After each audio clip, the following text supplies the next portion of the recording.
Hi everyone, this is Bic Benedict. We're playing Ninja Gaiden Sigma 2 on Master Ninja difficulty mode. This is the third chapter. It's called Thunderclap of Catastrophe.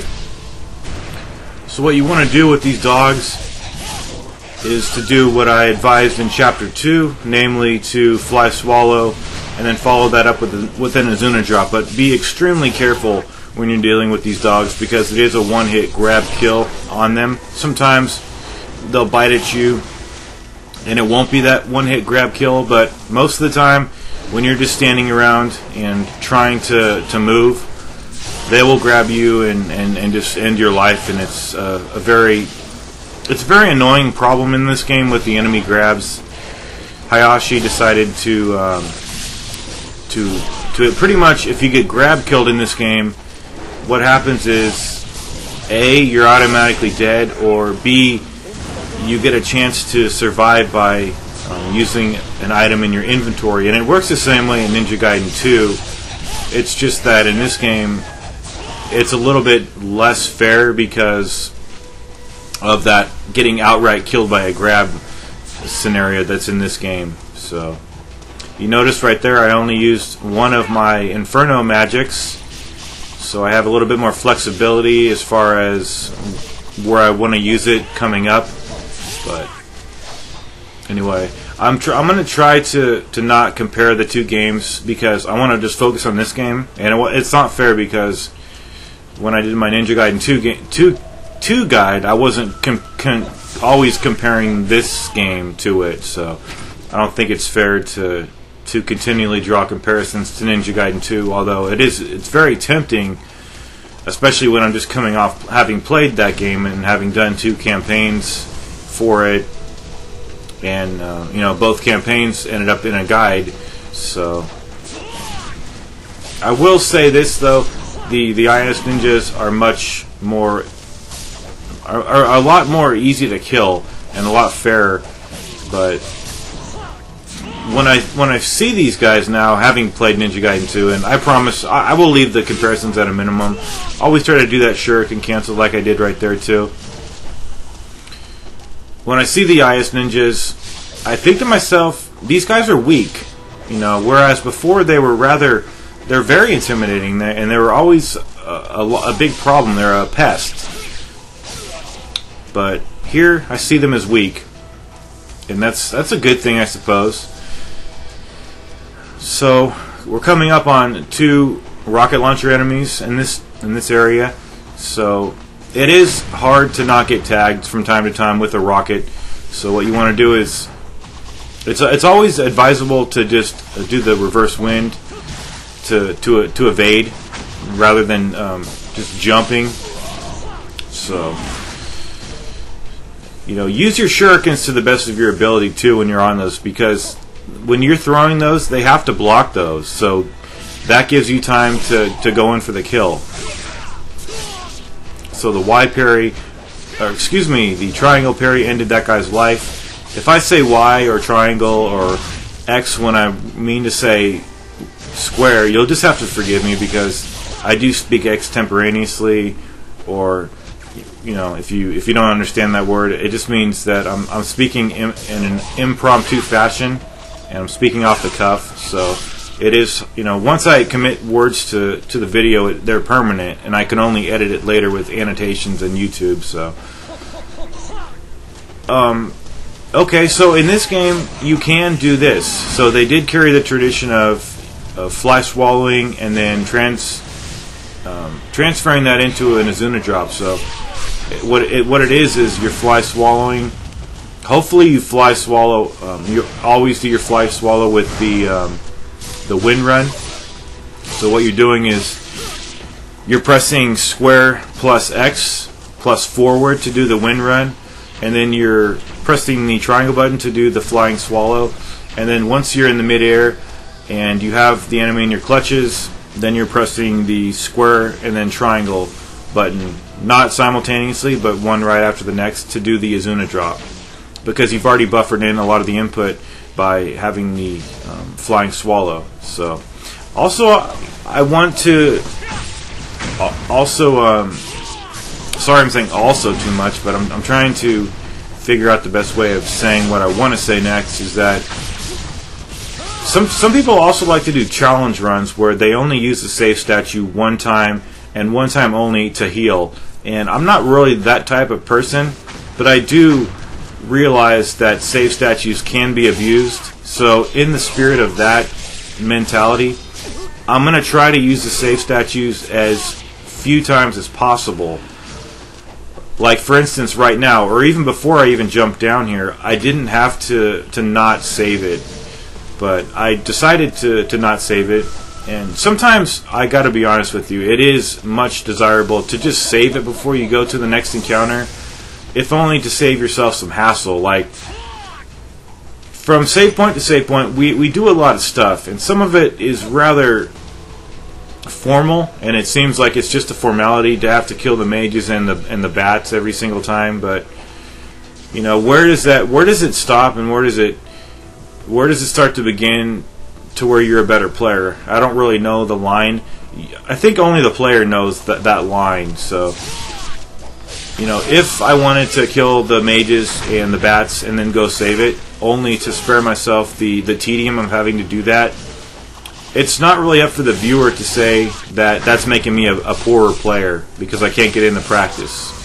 Because every time I do that wave, I am practicing the mages and the bats. And the bats, it's not even an enemy that's going to make you better. It's just a formality, in my opinion. This up ahead is a rather long gauntlet. What we have is an opportunity to get a lot of money here. So every time you open these chests, always charge an attack. Always get your UT going. And get your advanced money right there. Get the most money you can right there. So I'm going to jump down here, and I'm going to fly swallow slash Azuna drop. This move that I'm doing right here, I call that the fly swallow Azuna drop.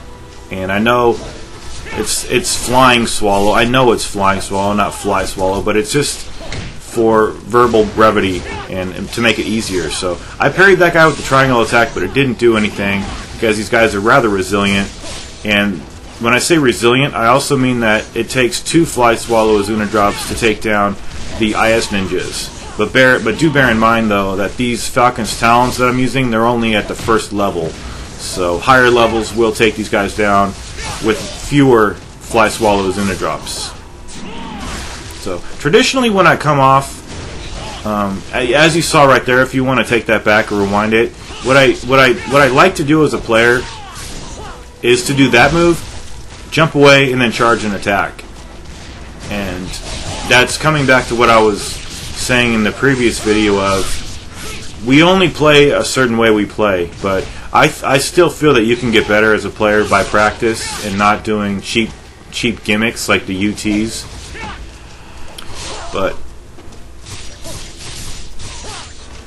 one thing I'm not going to do in this video guide, and I guarantee it, trust me, because I'm one of those people where I have very strong, impeccable gaming ethics, and I'm actually unlike a lot of people who don't have very many qualms with the quality of videos they put out.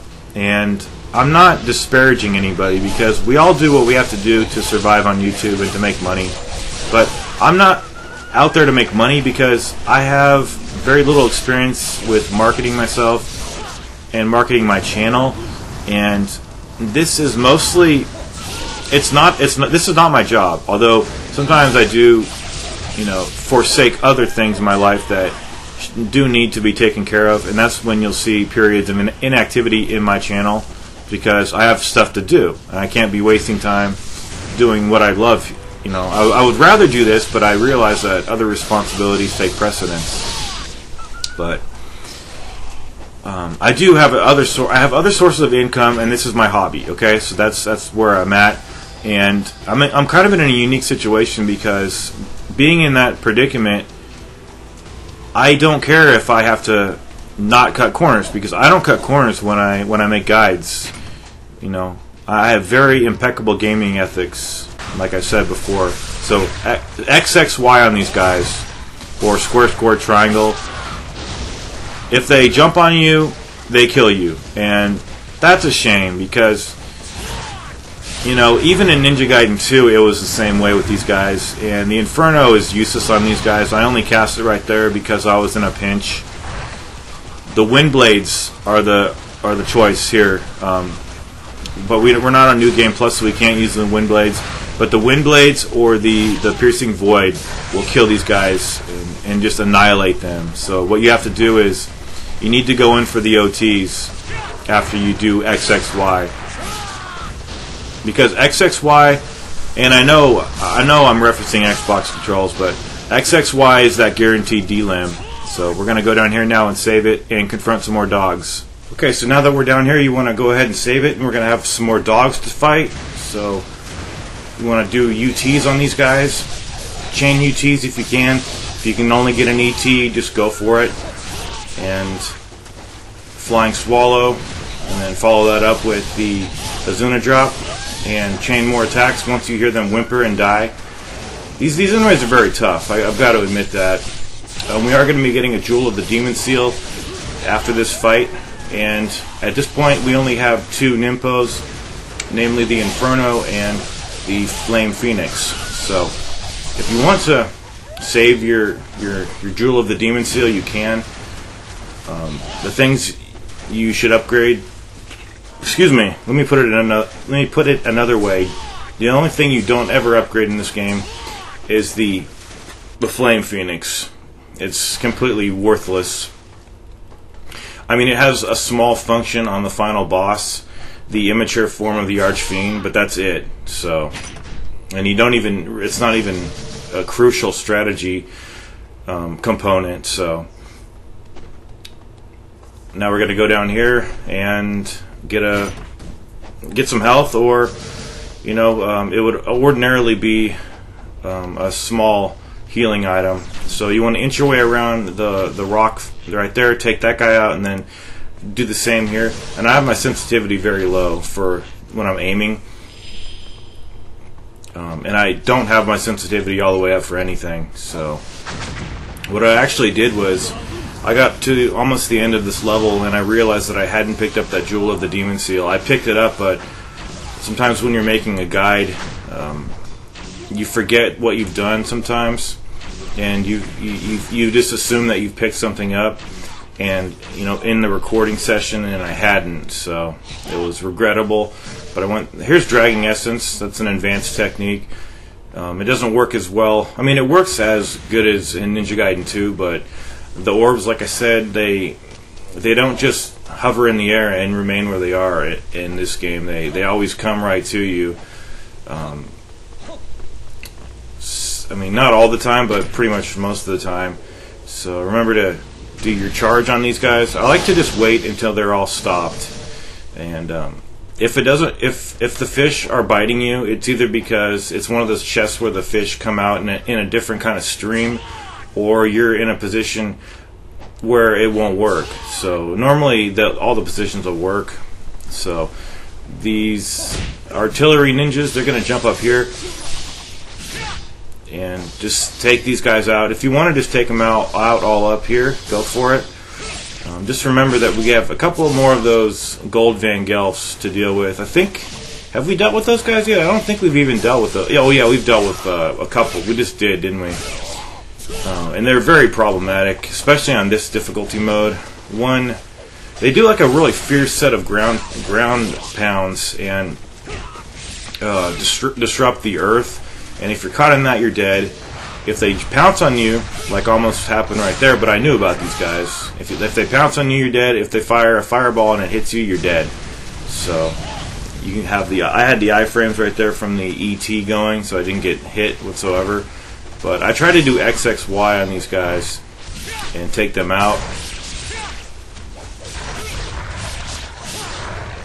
The thing was, on Ninja Gaiden 2, they weren't that bad of an issue because they didn't auto-kill you so fast. But anyway, a lot of this area is just deserted. I remarked one time when I was playing Ninja Gaiden 2 that this game, it feels like a plague has wiped out most of the enemies in this version. So it's kind of odd too. I just played The Last of Us and I did a guide for that game, so I'm well versed with plagues. So here's the Lives of the Thousand Gods, and in this game they just automatically apply it to your life bar. In Ninja Gaiden 2, they let you save them up if you want to, but you know, that's fine to do that, but we don't really, the things you have to depend on in Ninja Gaiden 2 are not things you need to depend on here. That's the bottom line. I mean, there are very challenging sections in this game, one of which is coming up at the conclusion of this level right before the boss, Giga Death. And I must say, they've really cleaned up Giga Death, because that guy was a fucking joke and a mess and a broken boss who's so horrible. The worst boss in the entire game. So cheap. I can't even. I'm sure everybody who's played Ninja Gaiden 2 will know, but he was probably the hardest boss in the game. Just because he was so cheap, and you had to rely on having iframes like every second of that fight. Over here, you may notice that I jump over here because I'm so used to playing Ninja Gaiden 2. I thought there was a fight over here, but apparently not. So once again, a plague has wiped out all the enemies in this game. Well, most of all of them. Some of them were immune, I guess. But I like having an infinite amount of arrows. What I don't like is how the bow auto targets things for you. It's gonna come into play when we're facing the giant brute fiend later in the guide in the next chapter, because you want to hit his face, but the bow auto targets his hands. So I was going to say something else too that I really liked about this game over Ninja Gaiden 2, but I can't remember what it was exactly. But just a lot of the tricks and that they ordinarily would pull on you, like coming up at this save point. I was prepared to do a fight with two IS ninjas because I hadn't played this game for so long, and I vividly remember the little trick that the game does on Ninja Gaiden 2, where they have two IS ninjas come out to greet you right before you can access the save point. See how tentative I was right here? I even switched to the Falcon's Talons to do some Fly Swallow Azuna drops, and then I realized that this game didn't have those guys over here. So I also wish that there were incendiary shurikens in this game, but again, you don't need those in this game, but in Ninja Gaiden 2 you did need them. They're very, very helpful. So we are going to be making another upgrade too for our weapon, and I gotta say, this fight's pretty hard down here, because what happens is these artillery ninjas, or what did I dub them before? No, they were called something specifically in my guidebook, my Prima official guidebook for this game.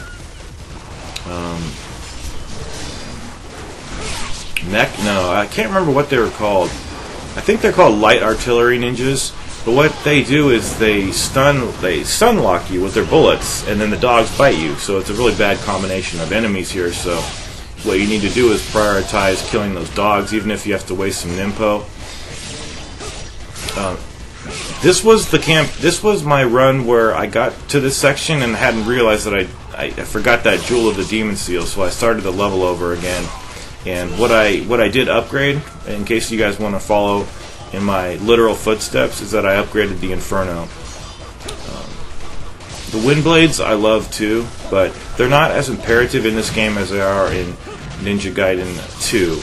And conversely, the Piercing Void was not as imperative as it is in this game, because on the Armadillo boss fight in Ninja Gaiden 2, you could just throw incendiary shurikens at the Armadillo, and there's actually one armadillo, and then in a later stage you face two, but they're very well killed with incendiary shurikens. But in this game, it's mainly the void you've got to use to deal a lot of damage to those guys.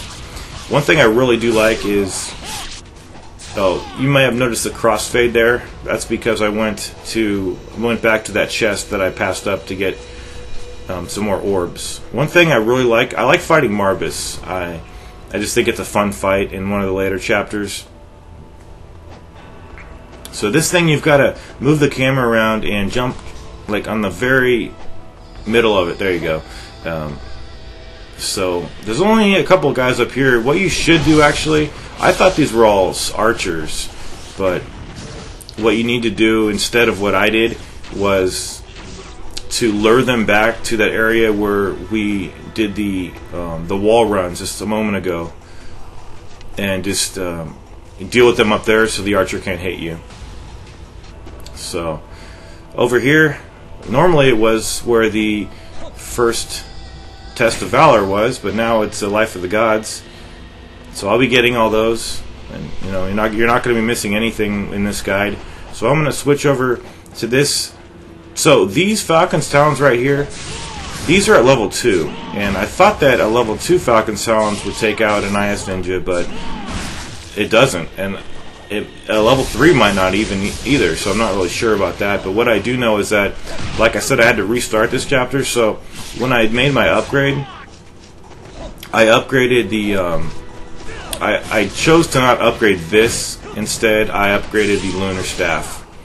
So they pretty much, they don't let you upgrade every weapon in this game, but all of your favorites pretty much, unless all of the weapons are all your favorites, you can. So this part is extremely hard. This is the hardest part of the level. Normally you can get off a charge and kill this guy, get your $1,400 in essence right here.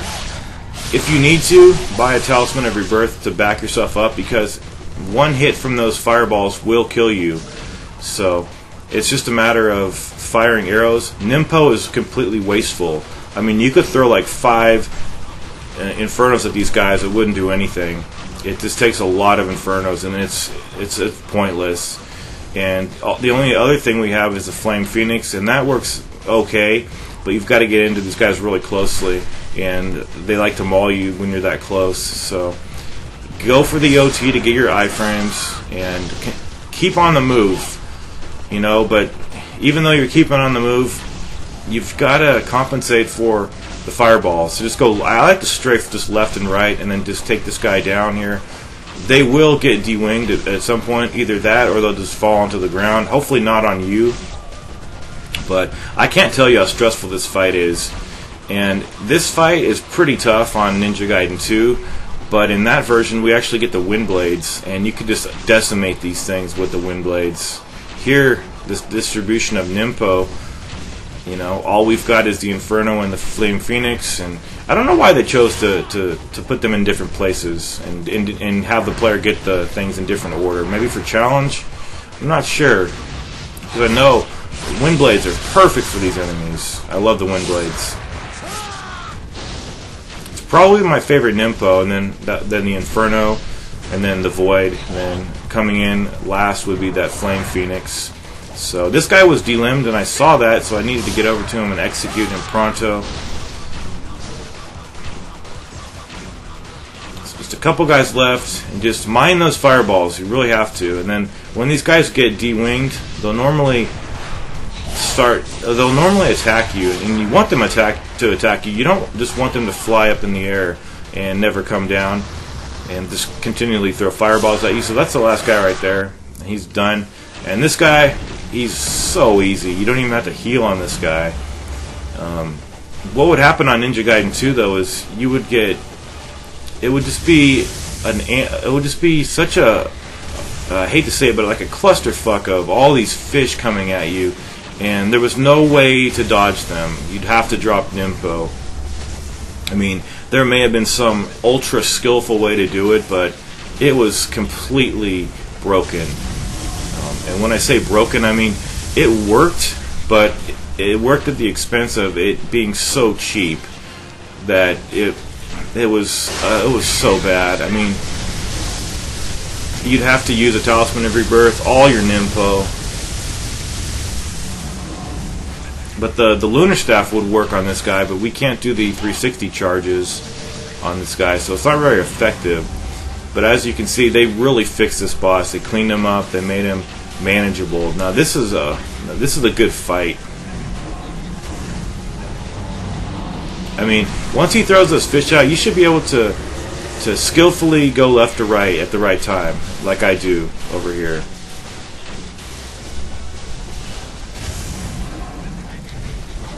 So you always want to kind of stick close to him and don't put too much empty space in between him and you.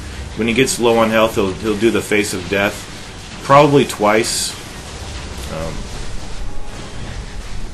And just when you see him coming towards you, come towards him. So right here, I got. See, when the fish start attacking you, they kind of stun you. So you've got to really drop Nimpo very fast. So just keep hitting his head. That's all you've got to do. And this was just very frustrating in the previous version because there was a finite number of arrows that you can carry, and you would always have to restock on those damn arrows. So just go over to him and OT him. I missed the first one, got the second one. We took him out, and I'll see you guys in Chapter 4. Thank you for watching.